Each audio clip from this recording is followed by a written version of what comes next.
हाँ, तो मैं अर्ज़ ये कर रहा था कि जब अल्लाह ताला ने, नबी अकरम ने उसको हराम करार दे दिया तो उससे बचा जाए, यही तक़वे का माना है। एक और चीज़, एक और मिसाल से समझिए।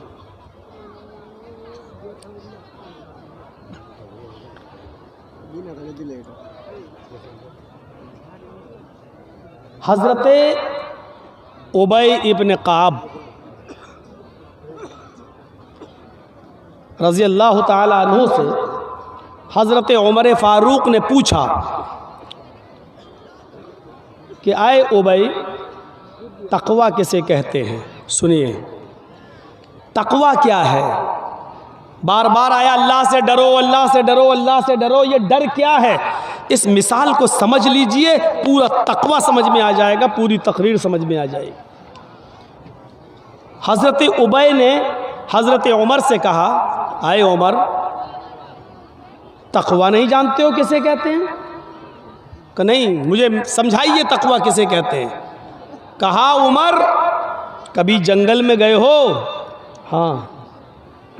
जंगल में कांटे ही कांटे बिछे हुए हों और आपके पैर में चप्पल ना हो और जाना भी ज़रूरी हो, गुज़रना भी ज़रूरी हो, तो आप क्या करेंगे? अब जो भी उठेगा मोबाइल वाला, उसका मोबाइल हम छीन के यहाँ रख देंगे। आप लोग सेट ही नहीं कर पा रहे हैं।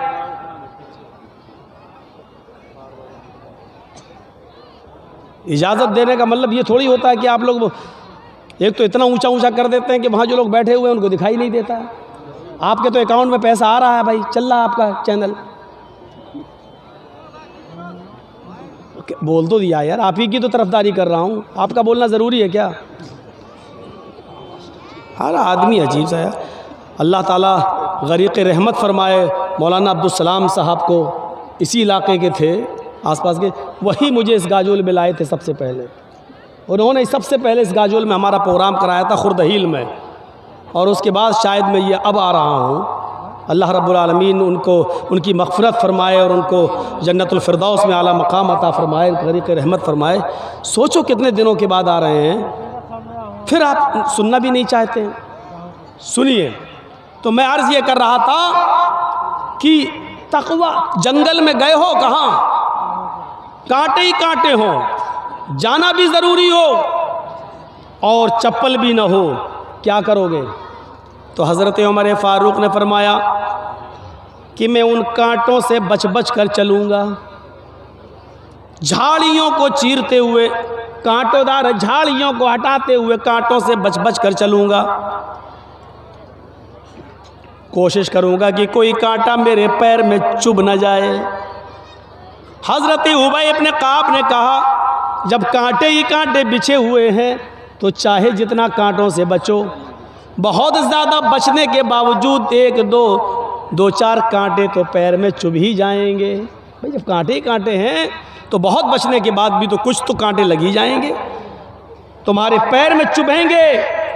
फरमाया, अगर ऐसा हो गया, पैर में 2-4 कांटे चुभ गए और ब्लड खून निकल आया, तो मैं उसकी मरहम पट्टी कर लूँगा, उसका मैं इलाज कर लूँगा, उसमें हम मरहम वगैरह लगा लेंगे।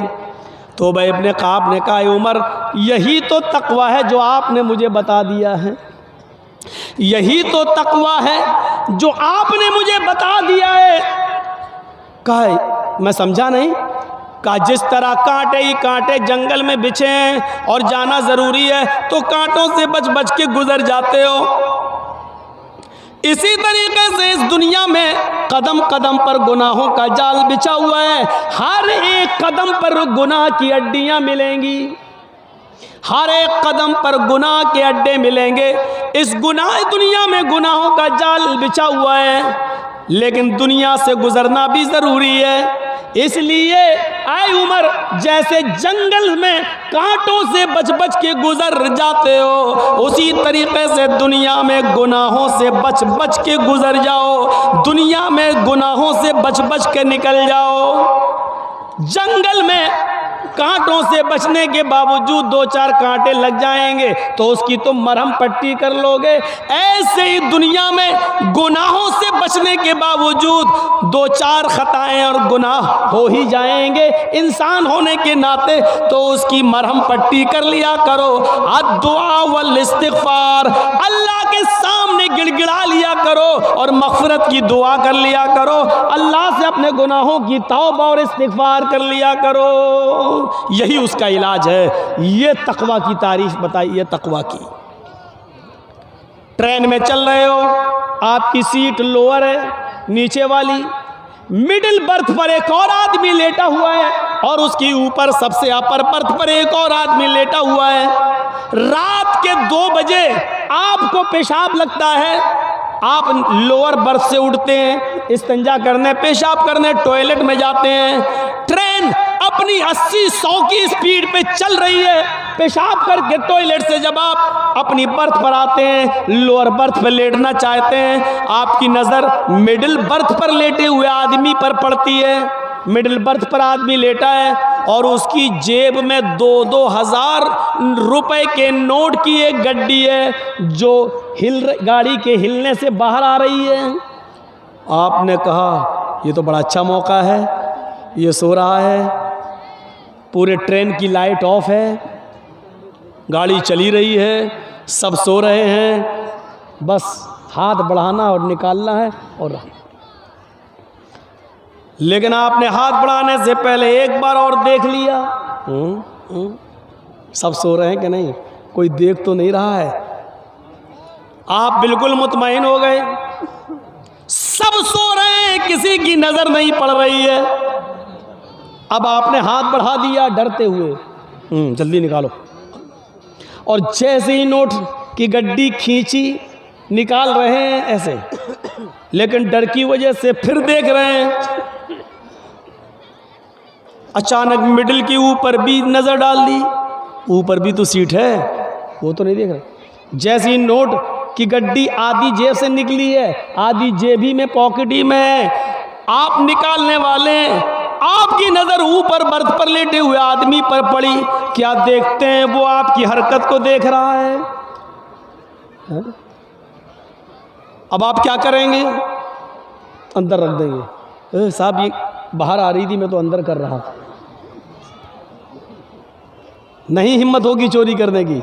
या दूसरा रास्ता, किसी से कहना नहीं, निस्फुल ली व निस्फुल लकुम, आधा आधा, आधा तेरा आधा मेरा। लेकिन ज़रूरी नहीं, हो सकता है वो आदमी ईमानदार हो, ले ही ले। तीसरा रास्ता ये